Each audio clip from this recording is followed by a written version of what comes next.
it away. Thanks very much for the opportunity to come and talk to you tonight. What I wanted to speak about was the school street program, and specifically a development that's going on at Lord Roberts Elementary, where the City of Vancouver and the VSB are considering a proposal to make our school street permanent. So for those of you that aren't familiar with the school street program, there are currently 7 schools that are doing the school street program. 6 of them, with the exception of our school, are doing it just for 1 month, because what happens is one block of one street adjacent to a school is closed at pick-up and drop-off times by volunteers erecting a sawhorse barrier at either end of the block to encourage active transport and to give parents and caregivers space to gather outdoors, physically distanced, and for kids to play on the street and to encourage people to use active transport to get to and from school. And it's been an absolute huge success, and schools are lining up to participate in the program. So at Lord Roberts Elementary, we're the only school that's managed to keep we've been going for 2 years now without stopping.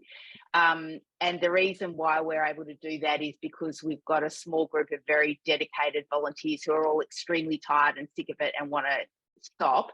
And we've asked, prior to starting to engage in the school street program, we actually submitted a petition of over 300 parents and caregivers to the City of Vancouver to get a separated bike lane installed adjacent to our school on Comox Greenway. So Comox Greenway is part of the cycling network in Vancouver, and the city has goals to keep traffic counts way down.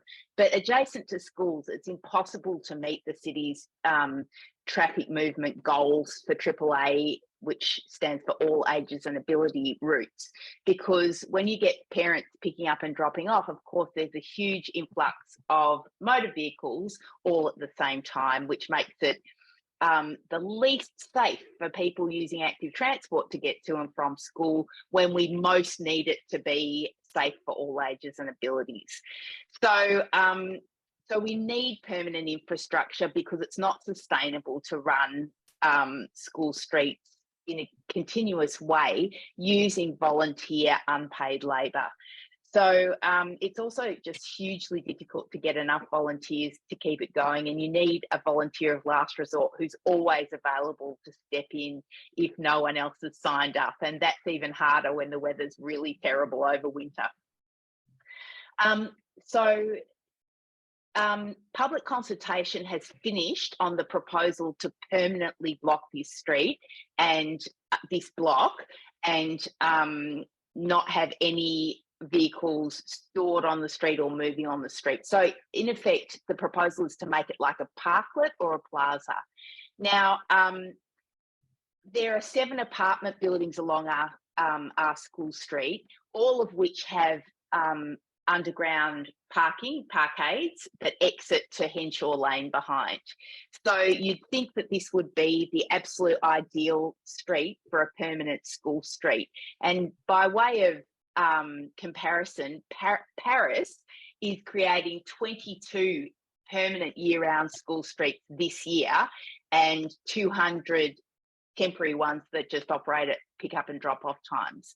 Now, what we're trying to do, despite some very vigorous opposition from people that don't want it to happen for all the usual reasons, which is things like they're worried about emergency services getting access to the street, they're worried about homeless people camping on the street, they're worried about people hanging around on the street making noise, they're worried about how they're going to get deliveries, pick up and drop off by taxi, Uber and Lyft, and where their visitors are going to park.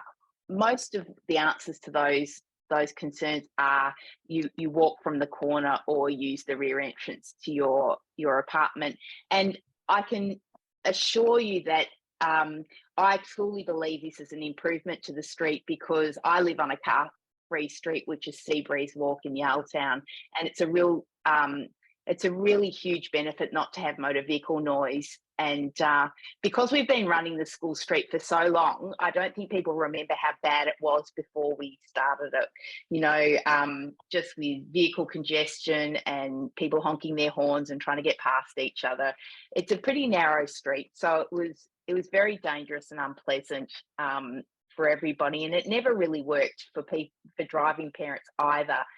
So driving parents have every other street except for this one block to drive on. So it's not like, you know, we're forcing anyone to use active transport, but in such a dense inner urban neighbourhood as the West End, the vast majority of families were already using active transport to get to and from school.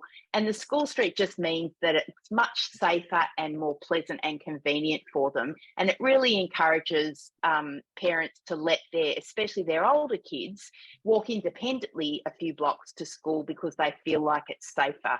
And we know that active transport is incredibly good for children and families. It creates community, it's great for people's health, and it's also got environmental benefits, both in keeping emissions down next to the school and the wider climate change issue, which we really should be thinking about when we're trying to look after our kids.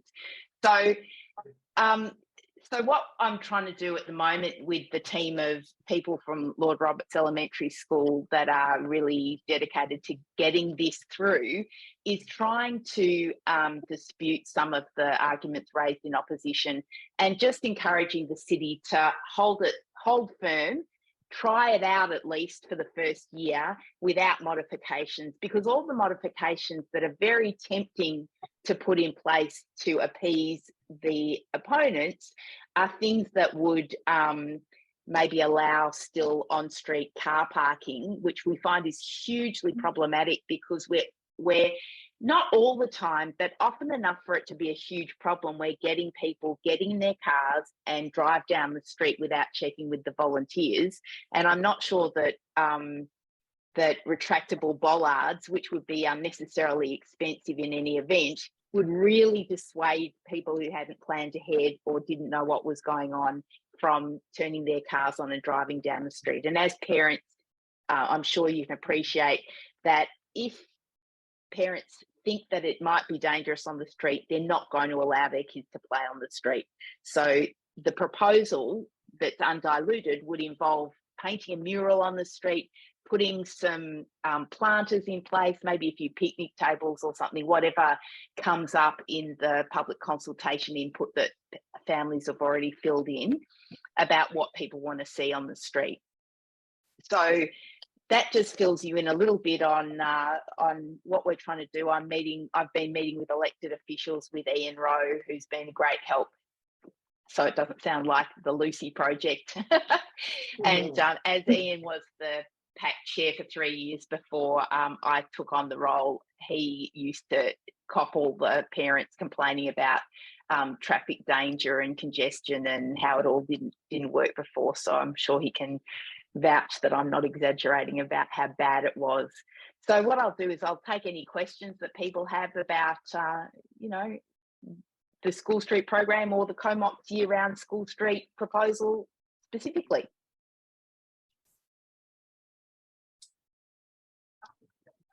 Go ahead, Mike. Yeah, just want to say thanks, Lucy, for coming here and all the work you're doing. And I just want to say two things and hear what you have to say about it. Basically, I think a lot of the work you're doing right now, it speaks to a larger issue, an issue that we've been hearing about for decades, to be honest. There's a gap, and what you're talking about really speaks to this issue. And the gap is the VSB working closely with the city of Vancouver to connect children to the school and being able to get to the school. The VSB tends to not work with the city when talking about infrastructure change close to the school. And it's hard to make those changes happen. But with school streets, it seems like there's more collaboration going on here. and the city is connecting with the school community, and this is one of the first instances I've seen of that where some permanent change is happening, and it's not just all being put on parents to change their behavior. Now we're seeing some concrete changes that are designed to make children and families safe. So I just want to say I'm excited about that. And it's a larger issue that applies to a lot of other schools. The second thing I wanted to say, and just if you want, you can elaborate on, is that there's a lot of schools that want to get into this program and aren't getting into this program, right? So the city right now has only got 7 schools in. I know of other schools that have tried to get in and are turned away. So there's a lot of demand there, and the program needs to expand. And yeah, thanks for what you're doing, Lucy. And just want to hear what if you have a comment on that. Yeah. So what I've been pushing for, I've been working on safe routes to school and the school street kind of thing and active transport generally for quite a while now. And what I'm always pushing for is that we need the AAA cycling network, active transport network, to go past schools and community centres without parents having to spend thousands of hours of volunteer time lobbying, because I have capacity to do this, but at a lot of schools there's a real need for it and parents would love it, but they just don't have the capacity time-wise or just know how to go about it to push for safe routes to school. So we're trying to make it more equitable so that it's not up to the particular school and whether their PAC has the desire and capacity to push for it. But also, I think we've got a huge we've got a huge opportunity to get the VSB working better with the city to, actually consult better with each other when new schools are designed and built. Like, I'm trying to get a meeting with the VSB facilities people who are involved in designing the new Lord Roberts Annex at Nelson Park up on the hill in the West End that's being rebuilt as part of the BC Hydro project once the Cole Harbour School is built. And at the moment, the design doesn't even have, it's got Butte Greenway, which is part of the cycling network, running beside it, but there's no plan to have an entrance on Butte Greenway. The entrance is going to be on Nelson Street, which is a really busy car route. So, just getting the city and the VSB to talk to each other and integrate design to make it more enticing and convenient and pleasant for people to use active transport to get to and from school is a huge challenge. And I'm just trying to bully my way into these meetings, and parents often miss the opportunity. I don't know, sometimes I think we're considered to be annoying, and I know personally that I am annoying, but for a good cause.